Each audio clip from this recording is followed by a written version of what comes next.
Your phone buzzes. An email from your boss, subject line. Can we talk? Nothing else. Just those 4 words.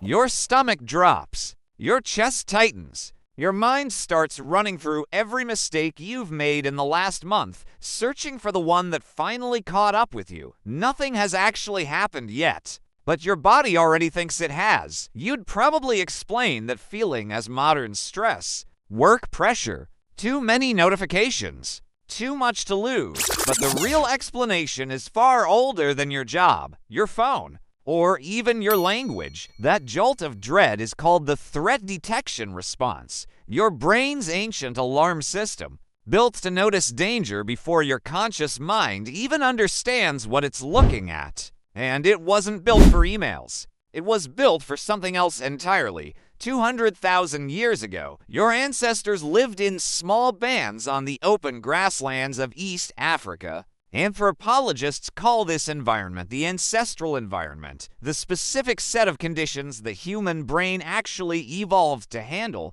long before cities, calendars, or Wi-Fi existed. In that world, a rustle in tall grass could mean wind, or it could mean a leopard. There was no time to think it through. There was only time to react.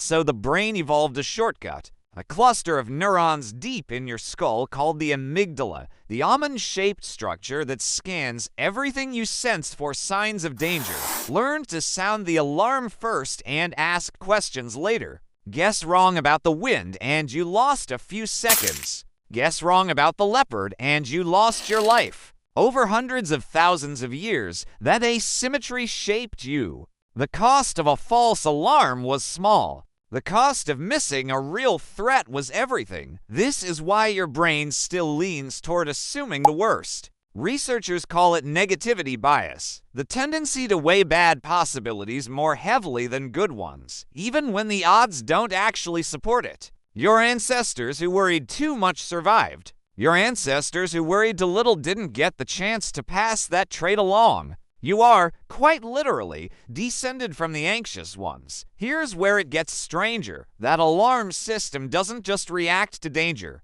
It reacts to uncertainty itself, even when there's no leopard, no predator, no physical threat anywhere nearby. Your body can't tell the difference between a genuine emergency and an ambiguous email. It responds to both the same way, a flood of cortisol, the stress hormone that sharpens your senses and prepares your muscles to fight or flee, released by a chain of communication called the HPA axis, the pathway connecting your brain to your adrenal glands, built to get your whole body ready for danger in seconds. On the savannah, that flood had somewhere to go. You ran, you fought, you climbed a tree. The stress hormone did its job, and then it cleared out of your system because the threat resolved one way or another within minutes. Now imagine that same system responding to a subject line. There's no leopard to outrun. There's no tree to climb. So the cortisol just sits there with nowhere to discharge while you sit at your desk pretending to work. This mismatch has a name.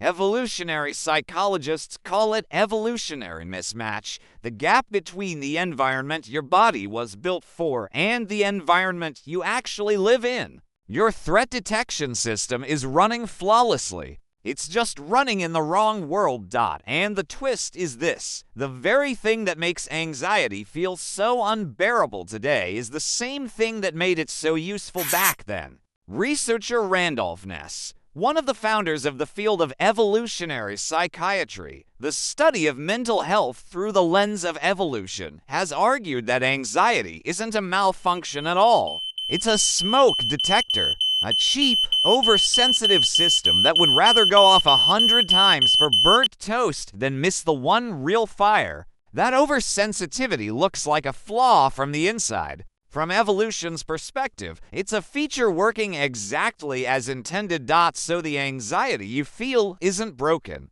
It's ancient machinery doing ancient work in a world it was never built to read. That explains why modern life feels like it's constantly triggering an alarm that never quite finds its target. You don't face lions. You face inboxes, group chats, comment sections, and a news feed that updates every few seconds. each one carrying a small, ambiguous signal your amygdala treats exactly like a rustle in the grass. Is this good news or bad news? Your brain doesn't wait to find out. It reacts first, and because the threat never fully resolves, an email doesn't get chased away, a notification doesn't get outrun. The alarm just keeps ringing. Psychologists call this hypervigilance, a persistent, low-grade state of scanning for danger that never quite switches off. On the savannah, hypervigilance was temporary, tied to a specific threat that eventually passed. Today, it has nothing to chase and nowhere to rest, so it just idles in the background of your day, quietly draining you. This is why you can feel exhausted after a day where nothing actually happened to you. Your body ran 100 small alarms that never got to finish their job. So the next time your chest tightens over a 2-word text or your stomach drops at an unread message, you're not malfunctioning. You're running a 200,000-year-old survival system on hardware that was never updated for the world you actually live in. The wiring that once kept your ancestors alive on the savannah is the same wiring lighting up in your chest right now, just aimed at the wrong kind of grass. Your phone buzzes again. Another notification. Your chest tightens just slightly before you even look at the screen. That's not weakness. That's 200,000 years of survival still running exactly as designed.